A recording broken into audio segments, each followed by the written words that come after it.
अभी तक हमने एसआई सिस्टम और एसआई सिस्टम की मैं जो यूनिट्स हैं उनके बारे में स्टडी किया था और एसआई सिस्टम की एडवांटेजेस के बारे में हमने स्टडी किया था। आज हम इससे आगे बढ़ते हैं।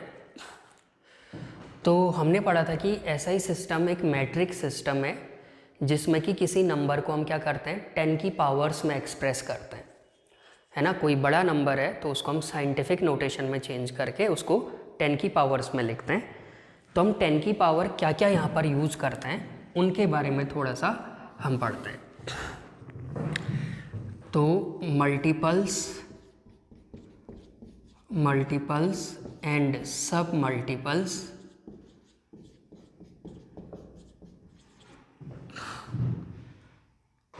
क्या क्या हम मल्टीपल और सब मल्टीपल लगाते हैं ये हम देखते हैं। तो सबसे पहले देखते हैं मल्टीपल्स। तो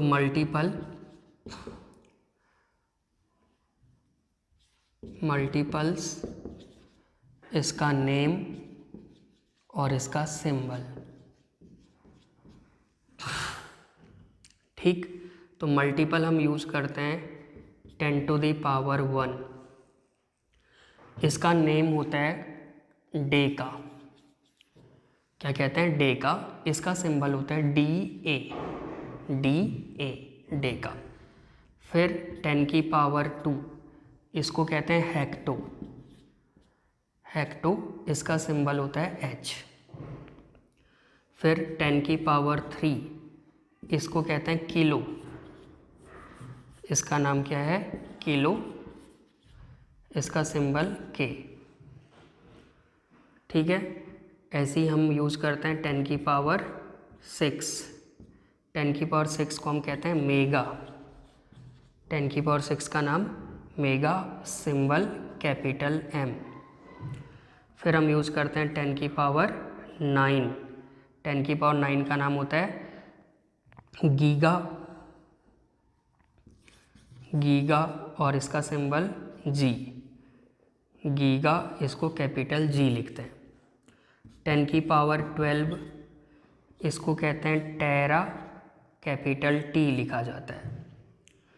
10 की पावर 15 10 की पावर 15 इसको कहते हैं पेटा PETA और सिंबल कैपिटल पी लिखा जाता है। 10 की पावर 18 इसको कहते हैं एक्सा, इसका सिंबल ई लिखा जाता है, कैपिटल ई, ठीक। और ऐसे ही इसके बाद हम यूज़ करते हैं 10 टू दी पावर, यहाँ लिख देता हूँ 10 टू दी पावर 21 इसका नेम होता है जीटा, सिंबल होता है जेड। 10 टू दी पावर 24 इसको कहते हैं यूटा और इसका सिंबल होता है वाई। तो ये हमारे पास मल्टीपल यूज हो सकते हैं। अगर हमारे पास 10 की पावर 1 यूज होता है डेका बोलेंगे, ये इसके सिंबल। 10 की पावर 2 हेक्टो एच, 10 की पावर 3 किलो के, 10 की पावर 6 मेगा कैपिटल एम, 10 की पावर 9 गीगा कैपिटल जी, 10 की पावर 12 टेरा कैपिटल टी, 10 की पावर 15 पेटा कैपिटल पी, 10 की पावर 18 एक्सा ई, 10 की पावर 21 जीटा जेड, 10 की पावर 24 योटा वाई। तो ये आपको सिंबल्स याद होने चाहिए। डेका का सिंबल क्या होता है DA होता है, ठीक है। कहीं पर हमें दिख रहा है suppose 10 to the power 9 metre लिखा है, सपोज कहीं पर क्या लिखा है 10 टू दी पावर 9 मीटर। तो इसको हम क्या बोल सकते हैं 10 की पावर 9 का नाम क्या है, 10 की पावर 9 का नाम है गीगा। तो इसको क्या बोलेंगे गीगा मीटर, क्या बोलेंगे gigametre, capital G small है, ठीक है। कहीं पर हमें दिख रहा है 10 टू दी पावर 3 मीटर, तो 10 की पावर 3 का नाम क्या है किलो मीटर, तो ये क्या हो जाएगा किलो मीटर, है ना। तो ऐसी जो भी सिंबल हमें दिखता है जैसे हमें दिखा 10⁻³ ग्राम, 10⁻³ ग्राम, तो 10⁻³ को किलोग्राम। ऐसे हम इन मल्टीपल्स को यूज़ करते हैं। तो आपके इनके नाम याद होने चाहिए और सिंबल याद होने चाहिए। अब हम बात करते हैं सब मल्टीपल्स जो हम यूज़ करते हैं उनके बारे में।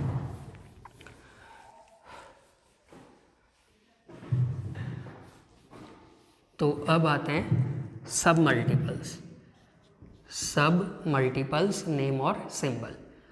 तो 10⁻⁻1 इसको कहते हैं डेसी, इसका सिंबल स्मॉल डी। डेका का सिंबल क्या था? DA। डेसी का सिंबल क्या है? D। ठीक है। 10⁻⁻2 इसको कहते हैं सेंटी। सेंटी इसको लिखेंगे स्मॉल c से। 10⁻³ इसको कहते हैं मिली। 10⁻³ मिली इसको लिखेंगे स्मॉल m से। ठीक है। ऐसे ही हम यूज़ करते हैं 10⁻6 इसको कहते हैं माइक्रो। 10⁻6 को क्या कहते हैं? माइक्रो। माइक्रो का जो सिंबल होता है वो ऐसा बनाते हैं, ये इसको कहते हैं म्यू। म्यू यू टाइप का होता है, लेकिन ऐसे इसको घुमा के ये बनाते हैं, इसको हम क्या बोलेंगे? म्यू। तो ये सिंबल किसका है? ये सिंबल है म्यू का। हमने ओमेगा पढ़ा था, तो ये नए सिंबल भी हमें मिलते जाएंगे, तो इनको भी हमें याद रखना है। माइक्रो का सिंबल है म्यू। ऐसे ही हम यूज़ करते हैं 10⁻⁻9 इसको बोलते हैं नैनो। 10⁻⁻9 नैनो इसको यूज़ करते हैं, स्मॉल n से डिनोट करते हैं। ऐसे ही 10⁻12 इसको बोलते हैं पीको। पीको और स्मॉल p से इसको डिनोट करते हैं। ऐसे ही 10⁻−15 इसको बोलते हैं फेमटो। FEMTO फेमटो, और इसको स्मॉल f से हम डिनोट करेंगे, फेमटो। ठीक है। फिर हम यूज़ करते हैं, यहाँ लिख रहा हूँ 10⁻18 इसको बोलते हैं एटो। एटो और इसका सिंबल स्मॉल है। ठीक। फिर हम यूज़ करते हैं 10⁻21 10⁻24 10⁻21 को हम बोलते हैं जेप्टो। जेप्टो स्मॉल z इसका सिंबल है, जेप्टो स्मॉल z। 10⁻24 को हम कहते हैं योक्टो। योक्टो y इसका सिंबल है, स्मॉल y। तो ये हमारे पास सब मल्टीपल्स होते हैं, ये भी आपको आनी चाहिए। जैसे सपोज हमें कहीं पर लिखा है 10⁻⁻9 मीटर। 10⁻⁻9 मीटर। 10⁻⁻9 को क्या कहते हैं? नैनो। और ये क्या है? मीटर। तो ये इसको हम क्या लिख सकते हैं? Nanometre, NM। ठीक है। कहीं पर लिखा है 10⁻⁻3 मीटर, तो ये 10⁻³ को क्या कहते हैं? मिली। तो ये क्या बन गया? MM, millimetre. समझ रहे हो? कहीं पर 10⁻12 मीटर लिखा होता है, तो 10⁻12 का नाम क्या है? पीको। तो ये क्या बन जाएगा? Picometre. तो ये हमारे पास जो ज़्यादातर यूनिट यूज़ की जाती हैं, ये यूज़ की जाती है मिली, माइक्रो, नैनो, पीको और फेमटो भी हम यूज़ करते हैं। ठीक है। और वहाँ मेगा, गीगा, ये सब वहाँ हम यूज़ करते हैं ज़्यादातर, तो वहाँ से मेगा, गीगा तो याद होने ही चाहिए, बाकी और भी याद होने चाहिए, बाकी ये यूनिट्स इम्पोर्टेंट होती हैं। तो ये हैं मल्टीपल्स और सब मल्टीपल्स जो 10 की पावर से हम क्या करते हैं? यूज़ करते हैं। ठीक। अब हम आगे बढ़ते हैं। तो अब हम पढ़ते हैं कि डिस्टेंस को मेज़र करने की यूनिट्स क्या क्या होती हैं। किसको मेज़र करने की? डिस्टेंस। तो डिस्टेंस को मेजर करने की units which are used for distances. ठीक है, तो दो टाइप की यूनिट हम पढ़ेंगे। सबसे पहले फॉर स्मॉल डिस्टेंसेस, अगर हमारे पास डिस्टेंस बहुत छोटी है तो स्मॉल डिस्टेंस को मेजर करने की क्या क्या यूनिट्स होती हैं, ठीक है ना। तो डिस्टेंस को हम जनरली स्केल में देखें तो सेंटीमीटर, मिलीमीटर, इनमें हम रिप्रेजेंट करते हैं। तो स्मॉल डिस्टेंस अगर हमारे पास है तो हम सेंटीमीटर यूज करेंगे। सेंटीमीटर कितना होता है, सेंटी किसको कहते हैं, 10⁻⁻² मीटर। मिलीमीटर यूज कर सकते हैं 10⁻³ मीटर, है ना। इसके अलावा माइक्रोमीटर यूज कर सकते हैं, अभी पढ़ा था माइक्रो मतलब 10⁻⁻6 मीटर। इसके अलावा हम नैनोमीटर यूज कर सकते हैं 10⁻⁹ मीटर, ठीक। फिर हम पिकोमीटर यूज कर सकते हैं 10⁻12 मीटर। फिर हम फेम्टोमीटर यूज कर सकते हैं जिसको हम फर्मी कहते हैं, इसको हम फर्मी या फेम्टोमीटर भी कहते हैं। फर्मी भी इसका नाम होता, फर्मी FERMI और फेम्टोमीटर स्मॉल f। तो ये होता है 10⁻⁻15 मीटर का। तो ये हमारे पास किसकी यूनिट है, डिस्टेंसेस की। कौन सी डिस्टेंस, स्मॉल डिस्टेंस को मेजर करने की। स्मॉल डिस्टेंस देखो 10⁻⁻15 मीटर तक। अब देखो क्या वाकई में इतनी भी होती है डिस्टेंस, सेंटीमीटर मिलीमीटर तो हमारे पहचान में है। ये जो माइक्रोमीटर हम यूनिट यूज करते हैं, माइक्रोमीटर इतनी छोटी यूनिट है 10⁻⁻6 मीटर के बराबर। तो इसमें हम मेजर करते हैं जो माइक्रो ऑर्गेनिज्म हमारे पास होते हैं। माइक्रो ऑर्गेनिज्म मतलब बैक्टीरियाज होते हैं, वायरस होते हैं, तो उनकी डायमेंशन, उनकी लेंथ, उनका डायमीटर, ये सब मेजर करने के लिए हम माइक्रोमीटर यूनिट का यूज़ करते हैं। तो माइक्रोमीटर यूनिट किसके लिए यूज करी जाती है, डायमेंशंस ऑफ माइक्रो ऑर्गेनिजम्स, जो बहुत छोटे ऑर्गेनिज्म होते हैं जो कि हमें आंखों से नहीं दिखाई देते, है नहीं है, जैसे कि बैक्टीरियाज हैं, वायरस हैं, तो उनकी जो डायमेंशंस होती हैं, मतलब उनकी लेंथ, उनका डायमीटर, ये सब मेजर करने के लिए हम माइक्रोमीटर यूनिट का यूज करते हैं। ये जो नैनोमीटर और पिकोमीटर लिखे हैं, जनरली इसका यूज हम वेवलेंथ के लिए करते हैं। किसी वेव की वेवलेंथ के लिए हम इन यूनिट्स का यूज करते हैं, ठीक है ना। तो वेवलेंथ जनरली नैनोमीटर या पिकोमीटर में बताई जाती है। फर्मी 10⁻⁻15 मीटर, इसका यूज किया जाता है रेडियस ऑफ न्यूक्लियस। जो न्यूक्लियस है, एटम के अंदर न्यूक्लियस होता है बहुत छोटे से रीजन में। कितने छोटे से रीजन में, 10⁻⁻15 मीटर की रेडियस होती है। इतनी कम रेडियस है किसकी, न्यूक्लियस की। तो किसी न्यूक्लियस की रेडियस हम किस में बताते हैं, फर्मी में, ठीक है।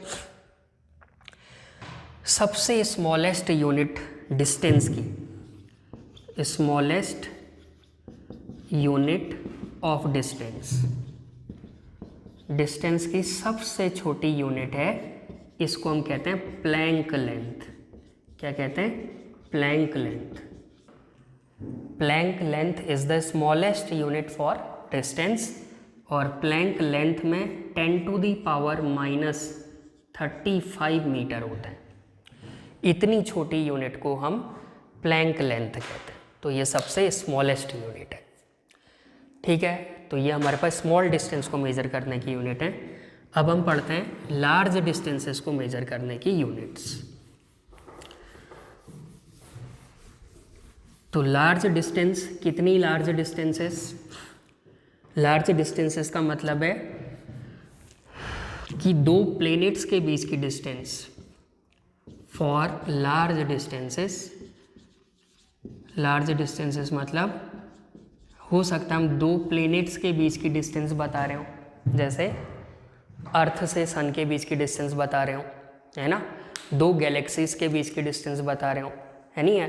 तो जनरली जो हेवनली बॉडीज़ हैं, एक बॉडी से दूसरी बॉडी का सेपरेशन बहुत ज़्यादा हो सकता है नहीं है।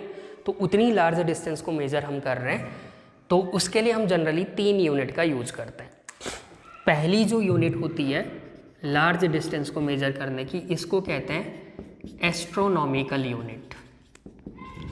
इसका नाम क्या है? Astronomical unit. इसको रिप्रेजेंट करते हैं AU से। एस्ट्रोनॉमिकल यूनिट क्या होता है? अर्थ के सेंटर से सन के सेंटर की जो एवरेज डिस्टेंस है, average distance between the centre of sun and centre of earth, या हम ऐसे बोलें the average distance of the centre of sun from the centre of earth is called 1 astronomical unit. तो astronomical unit क्या होती है? The average distance. Average distance क्यों कहते हैं? क्योंकि ये कोई एक्यूरेट डिस्टेंस नहीं है, अर्थ और सन के बीच की दूरी कम ज़्यादा होते रहती है ना। तो अर्थ और सन के बीच की डिस्टेंस कोई एक्यूरेट नहीं है, तो ये अलग अलग लोकेशन से, अलग अलग पोजीशन से ली गई डिस्टेंसेस का एवरेज होता है। तो इसलिए हम इसको क्या कहते हैं? Average distance. The average distance of centre of sun, centre of sun from the centre of earth is called 1 astronomical unit. तो आप अंदाज़ा लगा सकते हैं डिस्टेंस बहुत बड़ी है, तो 1 AU क्या है? डिस्टेंस की बहुत बड़ी यूनिट है। तो 1 AU इक्वल टू होता है 1.496 इंटू 10⁻11 मीटर। इसको 1.496 लगभग किसके क्लोज है? 1.5 के। तो 1.5 इंटू 10⁻11 मीटर, हम इसको ऐसे याद रखते हैं, ठीक है। तो इतनी बड़ी डिस्टेंस है अर्थ के सेंटर से लेके सन के सेंटर तक की। इस यूनिट का नाम होता है एस्ट्रोनॉमिकल यूनिट। किसकी यूनिट है ये? लेंथ की, डिस्टेंस की एक यूनिट है, ठीक। ऐसे ही हम डिस्टेंस को मेज़र करने की दूसरी यूनिट है, इसका नाम होता है लाइट ईयर। लाइट ईयर, इसको हम डिनोट करते हैं LY से। तो लाइट ईयर क्या होता है? लाइट ईयर एक डिस्टेंस की यूनिट है ये भी। सनलाइट वैक्यूम में 1 ईयर में जितनी डिस्टेंस ट्रेवल करती है उसको 1 लाइट ईयर कहते हैं। ध्यान से सुनो और सोचो कि सनलाइट एक साल में वैक्यूम में कितनी डिस्टेंस ट्रेवल करेगी? 1 ईयर का टाइम है और मीडियम क्या है? वैक्यूम, कोई मीडियम नहीं है, तो ये डिस्टेंस बहुत बड़ी होगी। तो उतनी बड़ी डिस्टेंस का नाम क्या रखा है? Light year. तो लाइट ईयर की डेफिनेशन क्या है? The distance travelled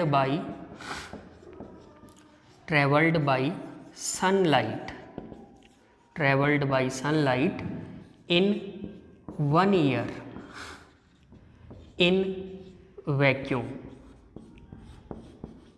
is called 1 light year, ठीक। अब 1 लाइट ईयर कितने मीटर के बराबर होता है ये हम निकालते हैं।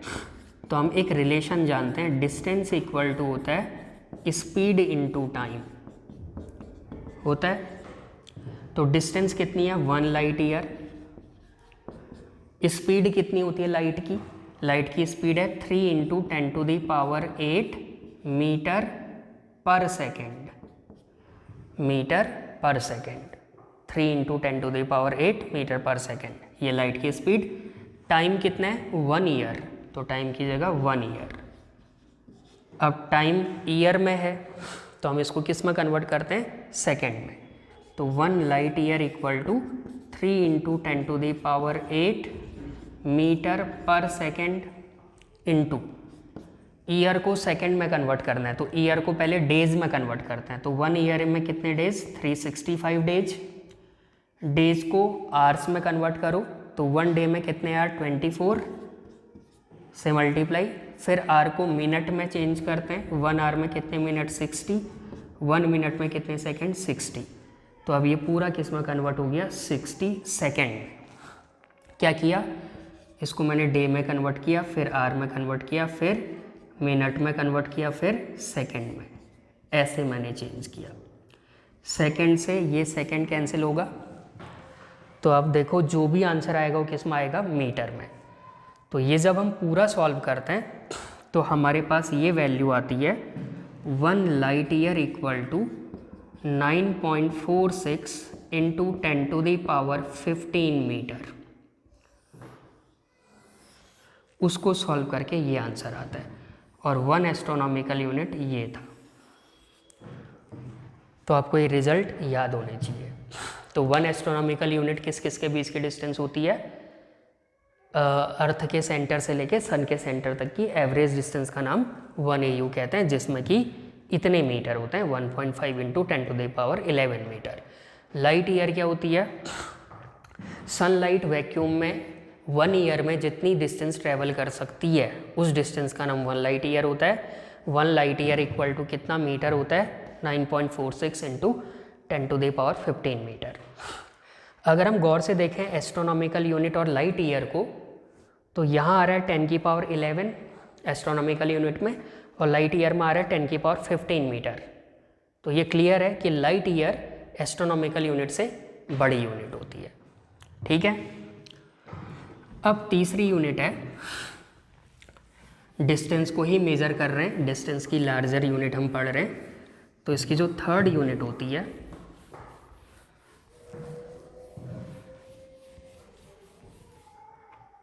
वो है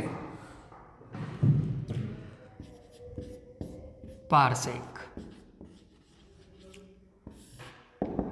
क्या होती है, पारसेक। पारसेक भी डिस्टेंस की एक लार्जर यूनिट है। अब पारसेक क्या होता है समझो। मान लो हमारे पास ये सन की पोजीशन है, ये सन का सेंटर, और ये अर्थ की पोजीशन है, ये अर्थ का सेंटर। अर्थ और सन के बीच की डिस्टेंस कितनी है, 1 AU है ना। मान लो मैंने अर्थ के सेंटर और सन के सेंटर को ज्वाइन करते हुए एक सर्कल ड्रॉ किया। ये सर्कल बहुत बड़ा होगा। किस किस को ज्वाइन करते हुए, अर्थ के सेंटर और सन के सेंटर को ज्वाइन करते हुए हमने एक सर्कल एज्यूम किया। तो ये सर्कल बहुत बड़ा सर्कल होने वाला है। तो हम सिर्फ इतने पार्ट को गौर करें, इस सर्कल का ये वाला पोर्शन जो किस किस को ज्वाइन कर रहा है, अर्थ के सेंटर और सन के सेंटर को ज्वाइन कर रहा है, ये वाले पोर्शन पर हम गौर करते हैं। हमने क्या किया, अर्थ के सेंटर और सन के सेंटर को ज्वाइन करते हुए एक बहुत बड़ा सर्कल एज्यूम किया। उस सर्कल का ये वाला पार्ट सोचना है। तो ये क्या है, एक आर्क है।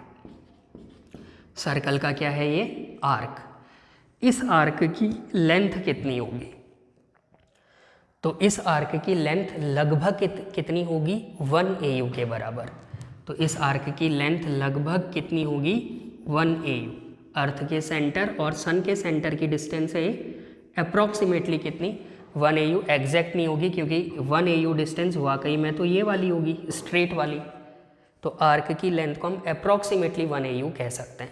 ये अप्रॉक्सीमेशन हम इसलिए कर रहे हैं क्योंकि अर्थ और सन के बीच की डिस्टेंस बहुत ज़्यादा है। अर्थ और सन के बीच की डिस्टेंस क्या है, बहुत ज़्यादा। तो अर्थ और सन के बीच में जो स्ट्रेट डिस्टेंस है लगभग वही डिस्टेंस ये थोड़ी सी कर्व डिस्टेंस भी होगी। अगर ये बहुत क्लोज होते अर्थ और सन तो ये स्ट्रेट डिस्टेंस और ये कर्व डिस्टेंस फिर इक्वल हम नहीं मानते, क्योंकि ये कर्व डिस्टेंस फिर सिग्निफिकेंट हो जाती, इसमें एरर ज़्यादा होती। तो हम कब अप्रॉक्सीमेशन करते हैं ऐसा, जब दो बॉडीज़ बहुत दूर हैं तो उनके बीच में जो स्ट्रेट डिस्टेंस है और जो कर्व डिस्टेंस है वो लगभग हम बराबर मानेंगे। तो ऐसा हमने क्यों माना, क्योंकि अर्थ और सन के बीच में जो डिस्टेंस है वो बहुत ज़्यादा है, इसलिए इन दोनों के बीच की स्ट्रेट डिस्टेंस और ये आर्क वाली डिस्टेंस लगभग बराबर होंगी। कितनी होगी, 1 AU, क्योंकि अर्थ और सन के बीच में डिस्टेंस 1 AU होती है।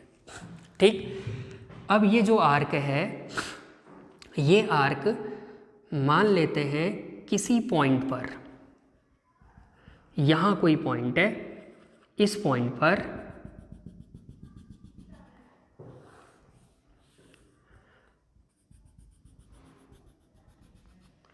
ये जो आर्क है कितनी लेंथ का, 1 AU लेंथ का, इस आर्क ने इस पॉइंट पर, ये पॉइंट का नाम मैं रख देता हूँ P, इस पॉइंट पर इस आर्क ने कुछ एंगल बनाया, ये एंगल है, ये एंगल जो बना है, ये एंगल बना है 1 सेकेंड का। सेकेंड एंगल की यूनिट है, यहाँ पर टाइम के लिए यूज़ नहीं हो रहा है, एंगल की यूनिट सेकेंड भी होती है, एंगल की यूनिट क्या भी होती है, सेकेंड भी होती है। अभी हम पढ़ लें, अभी डेफिनेशन सुनो। 1 AU लेंथ का आर्क इस पॉइंट पे कितना एंगल बना रहा है, 1 सेकेंड। सेकेंड को डबल डैश से लिखते हैं, 1 के ऊपर मैंने 2 डैश लगाए हैं तो ये है सेकेंड। अगर 1 के ऊपर 1 डैश लगाए तो ये है मिनट, इसको 1 मिनट कहते हैं। 1 के ऊपर 2 डैश लगे हैं तो ये सेकेंड। तो ये 1 AU लेंथ का आर्क इस पॉइंट पे कितना एंगल बना रहा है, 1 सेकेंड का। तो अर्थ के सेंटर से लेके इस पॉइंट तक की जो डिस्टेंस है, इसका नाम होता है 1 पारसेक। अर्थ के सेंटर से इस पॉइंट तक की डिस्टेंस का नाम 1 पारसेक। तो 1 पारसेक क्या है, 1 पारसेक अर्थ के सेंटर से उस पॉइंट तक की डिस्टेंस है जहाँ पर 1 AU लेंथ का आर्क 1 सेकेंड का एंगल बनाता है।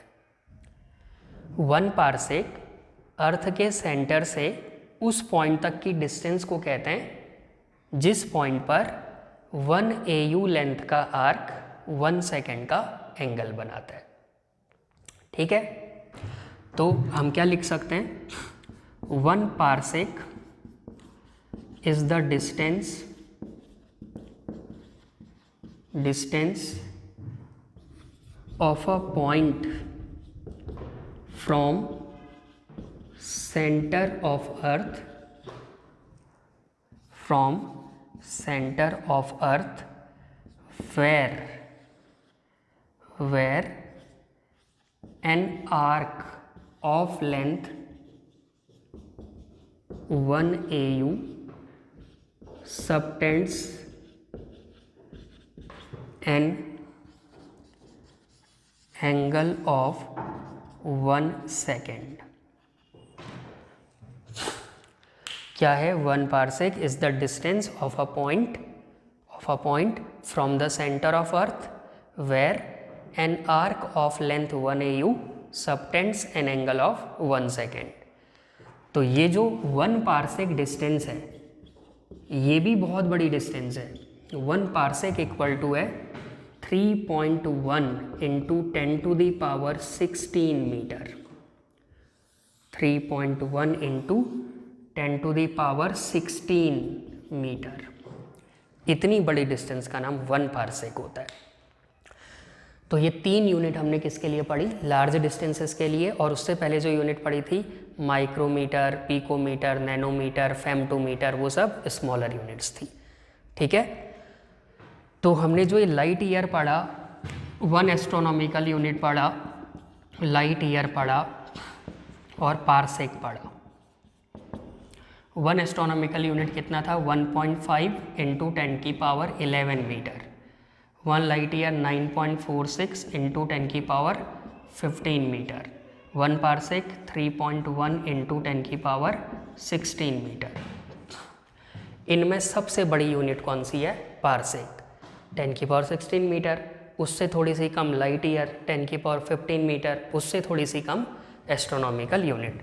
तो पारसेक सबसे बड़ी यूनिट है डिस्टेंस की, उससे छोटी लाइट ईयर और उससे छोटी एस्ट्रोनॉमिकल यूनिट। ठीक, तो ये बातें हमें आनी चाहिए। अब यहाँ पर हमने ये क्या बोला कि यहाँ पर कितना एंगल बन रहा है, 1 सेकेंड। तो 1 सेकेंड कैसे एंगल की यूनिट होती है, एंगल की यूनिट डिग्री भी होती है, रेडियन भी होती है। डिग्री को रेडियन में कैसे कन्वर्ट करते हैं वो हमने पढ़ लिया है। डिग्री को रेडियन में कन्वर्ट करने के लिए क्या करते हैं, पाई अपॉन 180 से मल्टीप्लाई करते हैं। 180 डिग्री इक्वल टू क्या होता है, पाई रेडियन। सपोज हमारे पास ये कोई एक एंगल बना है, ये एंगल है सपोज 1 डिग्री का। कितने का, 1 डिग्री का एंगल बनाया। ये मैंने कोई एंगल बनाया 1 डिग्री का। इस 1 डिग्री एंगल के मैंने पार्ट्स कर दिए, इसको बराबर बराबर भागों में मैंने बांट दिया। इसके मैंने इक्वल पार्ट किए और कितने पार्ट किए, 60 इक्वल पार्ट्स किए। किस एंगल के, of 1 degree angle. 1 degree angle के मैंने 60 बराबर पार्ट किए। तो हर एक पार्ट का नाम होता है 1 मिनट। मिनट के लिए डैश लगाते हैं एक। Then each part is called 1 minute. तो यहाँ पर मिनट किसकी यूनिट है, एंगल की। तो बताओ 1 डिग्री, ये पूरा 1 डिग्री का एंगल था, इसके अंदर कितने मिनट होंगे, 60, क्योंकि हमने कितने पार्ट किए हैं, 60। तो 1 डिग्री एंगल में 60 मिनट होते हैं। ठीक, अब ये जो 1 मिनट का एंगल बना है, छोटा सा एंगल, इसको हम फर्दर देखते हैं। ये मान लो 1 मिनट का एंगल है, इसी को मैंने बड़ा करके ऐसा बनाया। इस 1 मिनट एंगल के भी हम फिर फर्दर इक्वल पार्ट्स कर देते हैं। कितने, 60। 1 मिनट एंगल के भी मैंने कितने पार्ट्स कर दिए, 60 equal parts. Then each part is called 1 second. Second को डबल डैश से लिखते हैं। तो ये हर एक पार्ट का नाम क्या रखा जाएगा, 1 सेकेंड। तो सेकेंड किसकी यूनिट है यहाँ पर, एंगल की। तो बताओ 1 मिनट में ऐसे कितने सेकेंड होंगे, 60। तो हमें ये याद होना चाहिए, 1 मिनट इक्वल टू 60 सेकेंड। ठीक, तो ये डिग्री, मिनट, सेकेंड, ये हमारे पास एंगल की यूनिट्स हैं और ये हमें यूनिट्स पता होनी चाहिए। नेक्स्ट हम फिर मास और टाइम की यूनिट्स के बारे में सीखेंगे।